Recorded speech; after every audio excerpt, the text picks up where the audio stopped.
honestly, I'm being dishonest with you if I show you all the other stuff, but then not show you really how I do it. Because I can't tell you it's going to work without doing it the way I do it.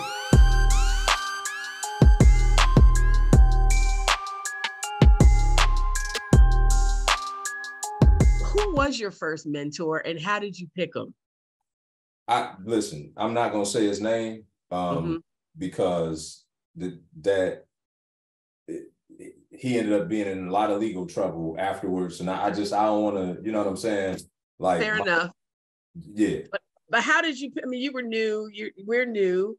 What would you give us some guidance around how to pick? I mean, by God's grace, we picked you, right? So we're here. Yeah. But I guess I'm just thinking about the criteria because you talked about picking mentors in every area of your life. So outside of real estate, can you give us some kind of tools for picking? Because you're right, the market is flooded with people who say they can do stuff, most of which can't. For sure. It's so interesting to me. Every month when we do these, right? The questions in the challenge that day are always a segue into the piece that I'm teaching that evening. And there's no way for the two to be connected, but it happens I'm always amazed at that, okay? So I'm gonna talk about that a bit today because I'm gonna get into kind of how I got into commercial multifamily. And I also went and got a mentor in that space. But I'll say this, my criteria is, do they align with me morally, ethically, and then have the type of success that I would want to garner and or surpass? Okay, that's my criteria. You know, when I got my first mentor some 8 years ago now, that wasn't my criteria, right? At that time, first of all, I didn't have criteria because this was the first infomercial that ever piqued my interest that actually I paid attention to and went to. So I was the perfect, like, green person to walk through the door, like legitimately. Cause so I went to the free thing. Then they upsold me to the $1,500 thing, which was the 3-day workshop. And then at lunch at that thing, it was like it's $40,000, people getting up, walking out in droves. And I'm sitting there like, these people crazy. I've been out here on my own doing this, like, this the answer. So, but I was clear. And so anyway, I was drinking the Kool-Aid. I had no idea what I laugh at it now, right? But I literally went in there green, right? And so, yes, they did show us fundamentals. They taught us tactics and strategies, but from a moral and ethical perspective, there was a lot of flaws within that organization, and they ended up in a lot of trouble. They got pretty big, but they got into a lot of trouble. And so I say all that to say, for me, it's morally, ethically, and do they have the success? It's not just about the tactics and the strategies.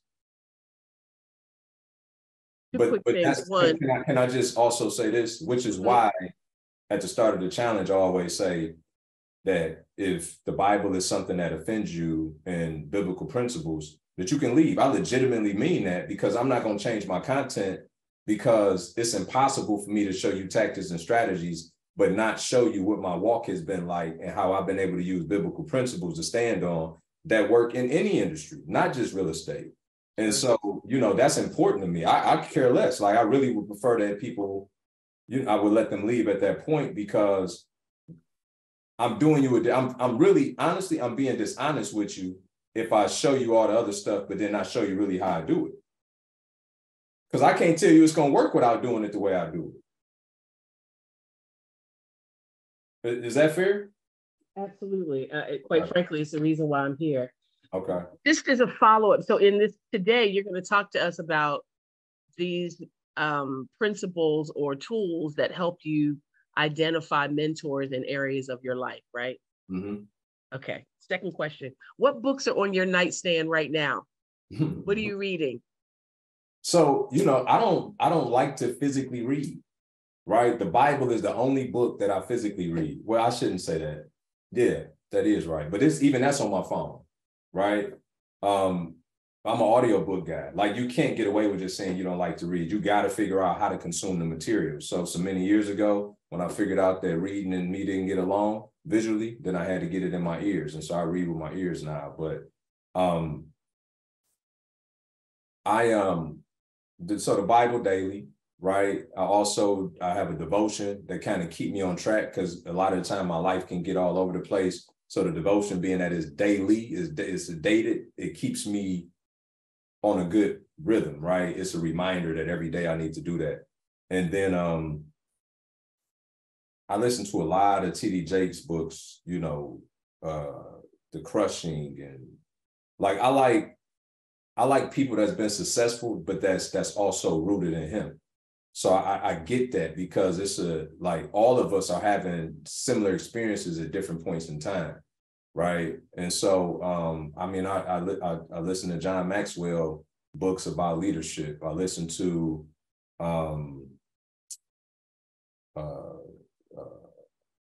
well, Dr. Darius Daniels got a disruptive thinking, Mel. That's a good one.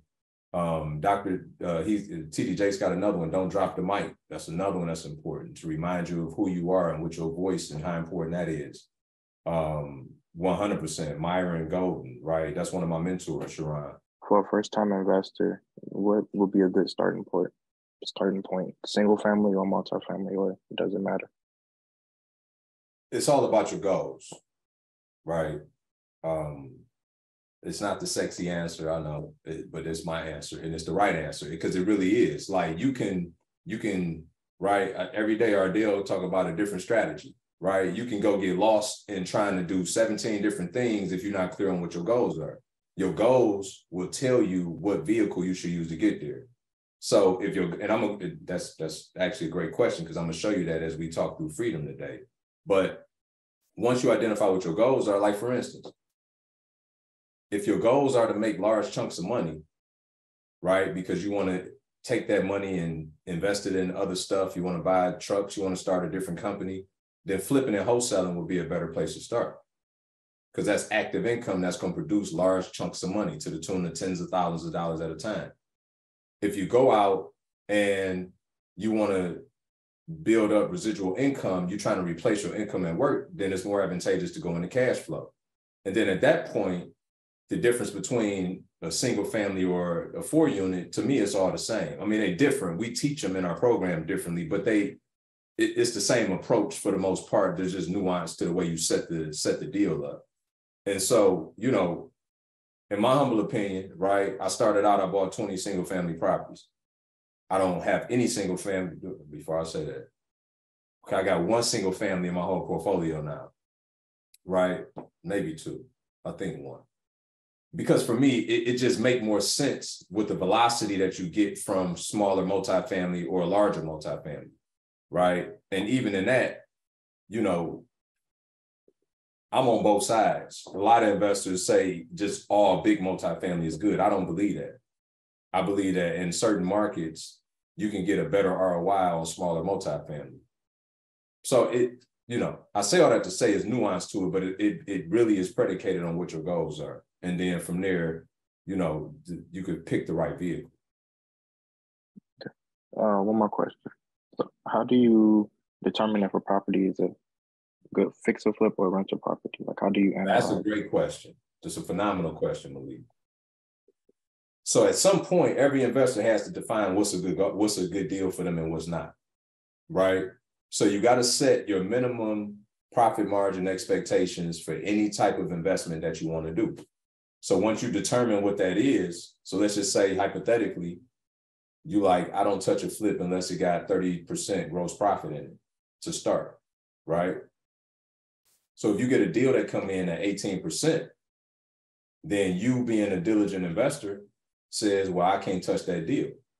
So now if you can't touch that deal, you got to decide, so is it now a good wholesale deal or should I cash flow it?